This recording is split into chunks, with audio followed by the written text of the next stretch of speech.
நாங்கள்லாம் வயசான டிக்கெட்டு. சினிமாவுக்கு போறதுங்கிறது ரொம்ப ரேர் ஆயிடுச்சு. அப்படியே போனா கூட ரஜினிகாந்த் படம், கமலஹாசன் படம், அதை விட்டா அஜித், விஜய் படத்துக்கு தான் போவோம். சரி விஜய் படம் வருது, டிக்கெட் போட்டு வச்சிடலாம், எவ்வளோ ஆனாலும் பரவாயில்ல, கடைசி படம்னு வர சொல்லிட்டாங்களே, 2000 ரூபா சம்பளத்துலேருந்து எடுத்து தனியாக பட்ஜெட்டுக்குன்னு வச்சாச்சு. ஆனால் பாருங்க, எங்க நேரம் படம் ரிலீஸே ஆகாது போல இருக்கு. 9ஆம் தேதி வருதுன்னாங்க, அப்புறம் கோர்ட்டுக்கு போறோம்னாங்க, அப்புறம் திரும்பி தீர்ப்பு வந்துருச்சுன்னாங்க, இப்படியே போயிட்டே இருக்கு. இப்போ மீண்டும் படத்துக்கு சிக்கல். இந்த படம் எப்போதான் வரப்போகுது? நான் அந்த படத்தை பார்க்க முடியுமா முடியாதா? இல்லை, இந்த சென்சார் போர்டு யுஏஇ சர்டிஃபிகேட் கொடுத்த பிறகு திரும்ப மறு ஆய்வுக்கு ஏன் அனுப்புறீங்க? உடனே அதை தடையிடுங்க. சென்சார் போர்டு உடனே நீங்கள் சர்டிஃபிகேஷன் கொடுத்து படம் ரிலீஸ் பண்ணுறதுக்கு ஏற்பாடு பண்ணுங்க. ஆஷா அப்படின்னு ஏதோ ஒரு பிடி ஆஷாவா நீதிபதி, தனி நீதிபதி ஒரு தீர்ப்பு சொல்லியிருக்காங்க. உடனே இதை எதிர்த்து சென்சார் போர்டுலேருந்து, வாரியத்திலேருந்து மேல்முறையீடு பண்ணியிருக்காங்க. அதையும் அவங்க தான் அனுமதிக்கிறாங்க. உடனே நீங்க ஒரு மனுவா கொடுங்க, அதையும் நான் ஏத்துக்கிறேன்னு சொல்லிட்டு இவங்க உடனே சொல்றாங்க, அது நீங்க திங்கட்கிழமை வேணும், எங்களுக்கு ஆய்வு அதற்கான போதிய கால இடைவெளி இருந்தால் தான் அதற்கான தரவுகளை எல்லாம் நாங்கள் கொடுக்க முடியும் அப்படிங்கிறப்ப அப்பயே கோர்ட்டு ஒரு குசும்பா ஒரு விஷயம் சொல்லுது, நீங்கள் முதல்ல இதை அப்படியா ஃபைல் பண்ணியா, கேஸ் எப்போ போடணுங்கிறத நாங்கள் முடிவு பண்ணிப்போம் அப்படின்னு அவங்களும் ஒரு ஸ்ட்ரிக்டாக தான் சொல்கிறாங்க. ஸ்ட்ரிக்டாக சொல்லிவிட்டு அதுக்கப்புறம் அதை எடுத்துட்டு நீ உடனே சர்டிஃபிகேட் கொடுத்து இந்த படத்தை ரிலீஸே பண்ணி ஆகணும்னு நீ எப்படி கொடுத்த? அதனால் அந்த தீர்ப்புக்கு தடை. உடனே ரிலீஸ் பண்ணு அப்படின்னோடனே தாவேக்காவுடைய தொண்டர்களும், விஜயுடைய தொண்டர்களும், ரசிகர்களும் அப்படியே துள்ளி குதித்து அதுக்கு ஆஜரான அட்வொகேட் வாயில மாற்றி மாற்றி ஷூட்டு வச்சானுவோம், கொண்டாடுறானோ, பட்டாசு வெடிக்கிறானோ. உடனே மேல்முறையீடு பண்ணிட்டு இப்போ என்ன அவசரம், எல்லாம் 21ஆம் தேதிக்கு நாங்கள் ஒத்தி வைக்கிறோம் இந்த கேஸை அப்படின்ன உடனே அப்படியே இதாகிட்டாங்க. அப்போ தான் யாரோ ஒருத்தவங்க கமெண்ட் போகிறாங்க, இதனால தாண்டா நாங்கள் அவனுங்களை தற்கொலைகள்னு சொல்கிறோம். என்ன கோர்ட்டில் என்ன கேஸ் நடக்குதுன்னு தெரியாமலே இஷ்டத்துக்கு உனக்கு கூத்து அடிச்சுட்டு இருக்கானோல அப்படின்னு. அந்த உத்தரவில் அந்த 2 நபர் ஜட்ஜு, அதுவும் சீஃப் ஜஸ்டிஸ் இருக்கக்கூடிய அந்த பெஞ்ச் என்ன சொல்லுதுன்னா, சென்சார் போர்டே உனக்கு சர்டிஃபிகேஷன் கொடுக்கல, நீ எப்படி டேட் அறிவிச்ச? 9ஆம் தேதியே நீ டேஷ் பண்ணணுமா? நீ தான் சென்சார் போர்டில் சர்டிஃபிகேட் வாங்கல, நீ ஏன் எப்படா டேட்டை ஃபிக்ஸ் பண்ணுவ? சரி, நீ டேட்டை ஃபிக்ஸ் பண்ணிட்டேங்கிறதுக்காக ஊர் முழுக்க இருக்கக்கூடிய எல்லா கேஸையும் விட்டு ஐயோ அவருக்கு ஏதோ பிரச்சனைங்க, இதனால பெரிய பிரச்சனை ஆகிடும், நாடே கொந்தளிச்சு போடும், அதுக்காக இந்த கேஸை உடனே எடுத்து உடனே நாங்கள் தீர்ப்பு கொடுக்கணுமா அப்படின்னு அந்த தயாரிப்பு பக்கத்துல இருந்தே இப்போ ஒரு விளக்கம் சொல்லியிருக்காங்க. நாங்கள் கொஞ்சம் அலட்சியமாக இருந்துட்டோம், எங்களுக்கு கிடைச்சிரும்னு நினைச்சோம், அப்படியே சுற்றி வளைச்சு அவங்க பேசுறாங்க. அவங்க என்னென்ன கட்டெல்லாம் கொடுத்துருக்காங்கங்கிற பல விஷயங்கள் இருக்குது. அந்த பல விஷயங்களை இவங்க அதை நீக்கவில்லை. அப்படிங்கிறதுனால அந்த சென்சார் போர்டில் இருந்த ஒரு நபர் இது மறு ஆய்வுக்கு அனுப்பணும். இப்போ 4 பேர் உட்காந்து அந்த படத்தை பார்க்குறாங்க, 3 பேர் மேபி இது பண்ணியிருக்கலாம். ஆனால் ஒருத்தவருக்கு அது ரொம்ப சென்சிட்டிவான சில விஷயங்கள், அதாவது தேசத்துக்கு எதிராகவோ ஒரு குறிப்பிட்ட மதத்தை கிண்டல் செய்து அந்த மதத்தை கிண்டல் செய்யறதுனால பொது அமைதி கெடும் அப்படின்னு அவங்க நினைக்கும் பொழுது இதுக்கு அவங்க அப்ஜெக்ஷன் ரைஸ் பண்ணி, இல்லை நீங்கள் ஓகே பண்ண, அதாவது மெஜாரிட்டிங்கிற பேரில் நீங்கள் ஓகே பண்ணலாம், ஆனால் இதனால் நாளைக்கு இது பண்ணால் என்னுடைய அப்ஜெக்ஷன் நான் பதிவு பண்ணுறேன் அப்படின்னு சொல்கிறாங்க. சரி, அப்ஜெக்ஷன் பண்ணிவே என்ன பண்ணணும், மறு ஆய்வுக்கு நீங்கள் அனுப்புங்க, நாங்கள் தானே ஒரு ஜலசி பிச்சோமா, நான் நாளைக்கே திரும்பவும் நீங்கள் போட்டிங்கன்னா நான் அதில் ஏதாவது குவாரி பண்ணுவேன், மேலே இருக்குங்க பாம்பே, அங்கே அடுத்த இது ஒன்று இருக்குது, அங்கே அனுப்புங்க அப்படின்னு. இப்போ ஒரே நேரத்தில் வெளியாகக்கூடிய 2 படங்கள், இப்போ பராசக்தியின் மீதும் பல, அதில் என்னென்ன கட்டெல்லாம் போட்டிருக்காங்க, இந்த கட்டையெல்லாம் அண்ணாதுரை சொன்னதையெல்லாம் இவங்க கட் பண்ணிட்டாங்க.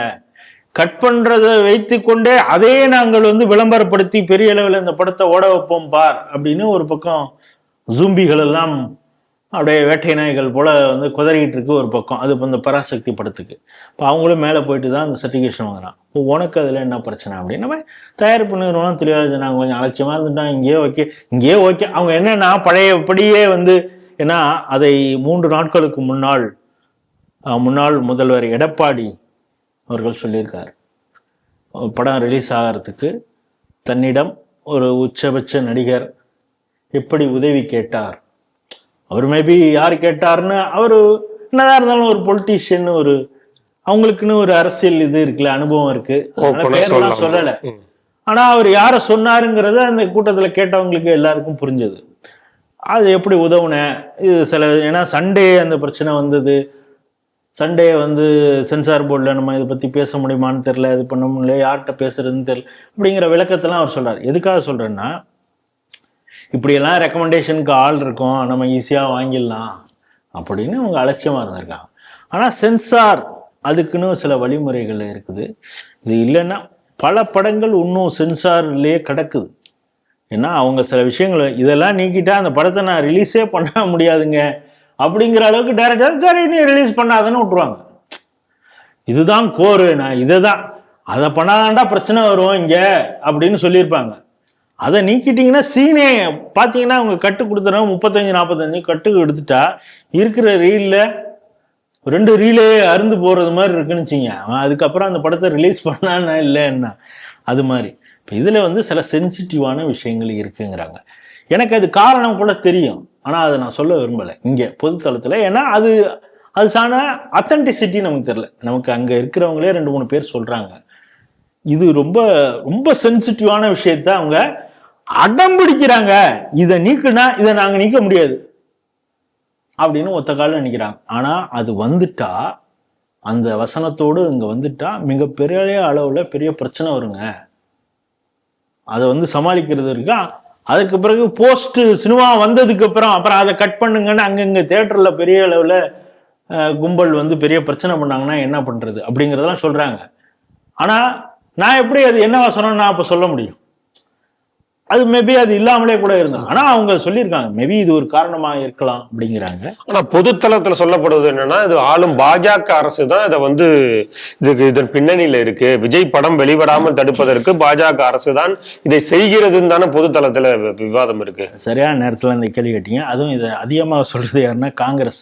நான் அவங்க இப்ப தாவேக்காவோடு கூட்டணி எப்படியாவது வச்சு ஆகணும் அப்படிங்கிறதுக்காக பார்த்தீங்கன்னா அதில் வந்து ராகுல் காந்தி, அதுக்கப்புறம் தேர்தல் பொறுப்பாளர், அதுக்கப்புறம் சோடங்கர், அதுக்கப்புறம் டேட்டா மேனேஜ்மெண்ட் பிரவீன் சக்கரவர்த்தி, அப்புறம் இங்கே இருக்கக்கூடிய தலைவர்கள் எல்லாம் பேசுகிறாங்க.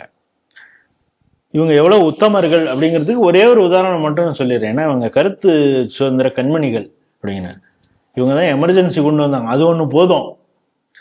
இவங்க எந்த அளவுக்கு கருத்து சுதந்திர கண்மணிகள்ல பேமானிகள்ங்கிறதே நமக்கு புரிஞ்சிடும். பழைய கதையை சார் அதே சொல்லிட்டு இருக்காங்க சார். புதுசா ஏதாவது தப்பு பண்ணிருக்காங்களா? பழைய தப்ப விட்டுருங்க சார். இல்ல என்னன்னா இந்த சினிமாங்கிற விஷயத்துல அதனால சொல்றேன். தேவ் ஆனந்த்னு ஒருத்தர் இருந்தார் அந்த காலத்துல. இங்க நம்ம எப்படி சிவாஜி அவர்களை எல்லாம் கொண்டாடுறோமோ, ஜெமினி கணேசன்லாம் எப்படி கொண்டாடுறோமோ, அது மாதிரி ஒரு மிகப்பெரிய நடிகர். அவரு ரொம்ப லேட்டஸ்ட் ஸ்டேஜ்ல நடிச்ச படமே கூட பெரிய அளவு ஹிட் ஆனது. எமர்ஜென்சி நல்லதுதான், அது வந்து ஒரு ஒழுங்கு ஏற்படுத்தி இருக்கிறது தேசம் முழுக்க அப்படின்னு மாதிரி குரல் கொடுக்க சொல்லியிருக்காங்க. அவர் ஊரில் இருக்கிறவங்களாம் தூக்கி நீங்கள் ஜெயிலில் வச்சு பாடாப்படுத்திருக்கீங்க பெரிய பெரிய தலைவர்களை, அது எப்படிங்க நான் சொல்ல முடியும்? அதெல்லாம் அவங்க என்ன இந்த விஜய் சேதுபதியா இல்லை சிவகுமார் பையன் கார்த்திகேயனா வெள்ளம் தமிழ் பெண்களுக்கு முட்டு கொடுக்கறத என்ன லேப்டாப்புக்கு அடுத்த தலைமுறைக்கு இந்த திராவிடம் இல்லைன்னா அடுத்த தலைமுறையே நாசமாகி போய்விடும் அப்படின்னு இவங்களாம் முட்டு கொடுக்கறது மாதிரிலாம் அவர் கிடையாது. அவர் உண்மையை பேசினவர். எமர்ஜென்சினால மோசம் தாங்க, அதனால நான் பேச மாட்டேன் அப்படின்னா. சரி, பேச வேண்டாம். என்ன நடந்ததுன்னா, இப்பொழுது நிறைய தனியார் தொலைக்காட்சிகள் இருக்குது. ஒரு நாளுக்கு 5 படம் போடக்கூடியதெல்லாம் இருக்குது. 2 படத்தையே 5 படம் அளவுக்கு விளம்பரம் போட்டு போடக்கூடிய சேனல் இதெல்லாம் கூட இருக்குது. ஆனால் அந்த காலத்தில் ஒரே ஒரு சேனலு, அது வந்து தூர்தர்ஷன். அவங்க எப்போ படம் போடுவாங்க அப்படின்னு ஒன்று தெரியும். அந்த படத்தில் பல விளம்பரங்கள் வரும்.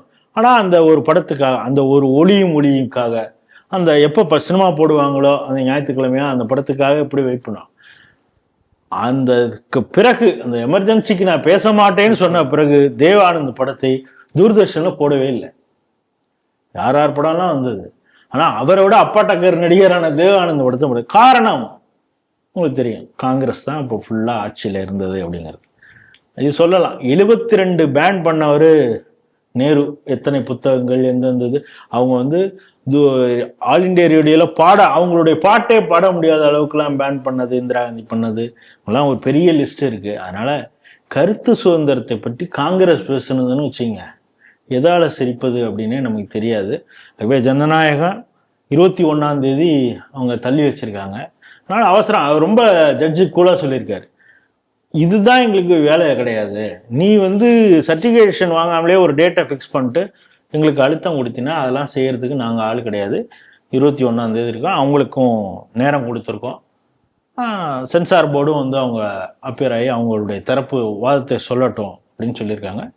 21ஆம் தேதிக்கு பிறகு தீர்ப்பு வந்த பிறகு நீங்கள் வெண்திரையில் பார்த்து மகிழலாம்.